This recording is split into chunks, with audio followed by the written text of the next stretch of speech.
The wind howled through the narrow valley, carrying with it the scent of pine, mud, and grief. On that cold evening, most folks in Silver Creek were gathered inside their warm cabins, everyone except the lone man chopping wood on the ridge. Elias Boone, the mountain man. Tall as a pine, silent as a shadow, and feared by everyone who didn't know him, and misunderstood by everyone who did. For years, he had lived alone above the town, after losing his wife and son in a winter accident that no man should ever witness. Since then, people said he had turned to stone. But the truth was, Elias Boone was a man whose heart still beat, quietly, painfully, but it beat. He was splitting logs when he heard the crunch of footsteps on the trail. He froze. No one ever climbed that ridge. No one except someone desperate. A small figure appeared through the trees. A woman, no, a mother. Her dress was ripped, her hair soaked with melting snow, and in her trembling arms she carried a child wrapped in a faded blanket. She stumbled forward, breathless, her voice cracked from crying.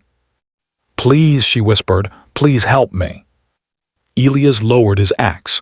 "Ma'am, you're a long way from town. What happened?" She fell to her knees right there in the snow. "My boy, he's gone," she choked. "My little Samuel, he passed this morning. I walked all the way up because they wouldn't help me." Elias felt something break inside his chest.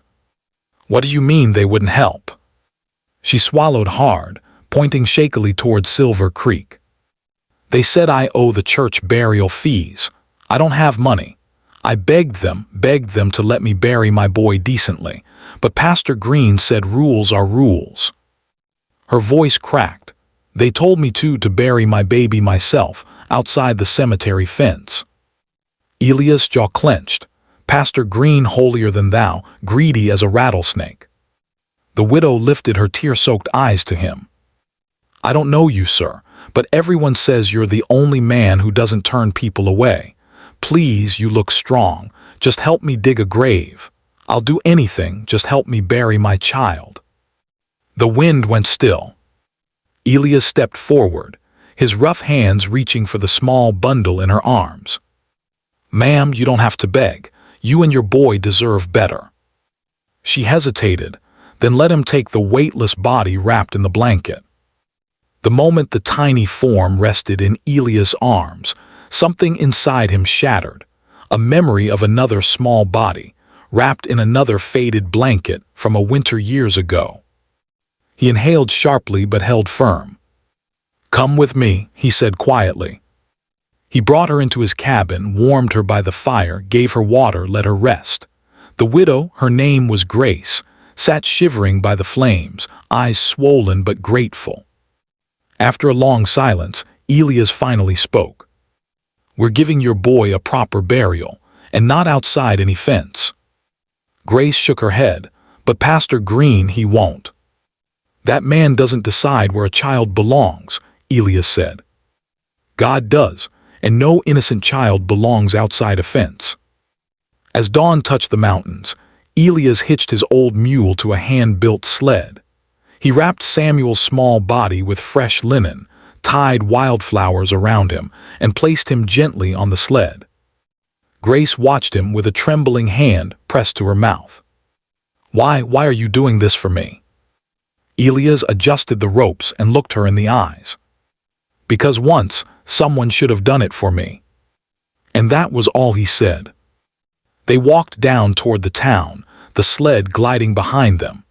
As they reached the main road, people began to gather, whispering, staring. The mountain man leading a funeral, it looked like a legend walking through the village. Pastor Green came stumbling out of the church, face red with annoyance. "Elias Boone, you can't bring that body into the graveyard without the proper fee." Elias stepped forward, towering over him like a mountain rising from the earth. "Pastor," he said coldly, "you've mistaken this cemetery for your pocket." "It's the law," Green snapped. "Show me," Elias said. The pastor froze. Around them, townsfolk murmured. No one had ever challenged him. Elias pointed to the cemetery gate. You open it or I will. Green raised a hand, trembling slightly. This is outrageous. Elias took one step closer. The pastor's voice cracked. "Oh, open the gate." The caretaker obeyed. And just like that, the people of Silver Creek watched something sacred.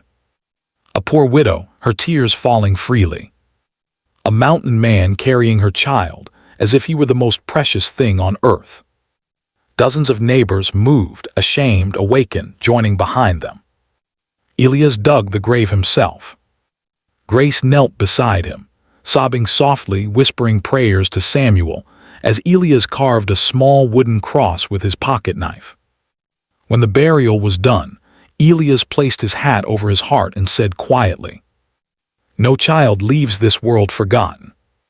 Grace reached out and held his hand. "Thank you," she whispered. "I had no one and then God sent you." Elias shook his head. "No, ma'am, you brought me back to life."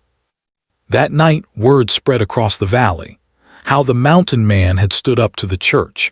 How he had honored a child with dignity when no one else would. How he had walked beside a poor widow with the strength of 10 men. But something even greater happened afterward. Townsfolk came to Grace's cabin with food, blankets, money, work. The mayor dismissed the pastor within the week. And Elias, he visited Grace every day. Sometimes to bring wood, sometimes to fix a roof leak, sometimes just to sit quietly with her so she didn't cry alone. Months passed.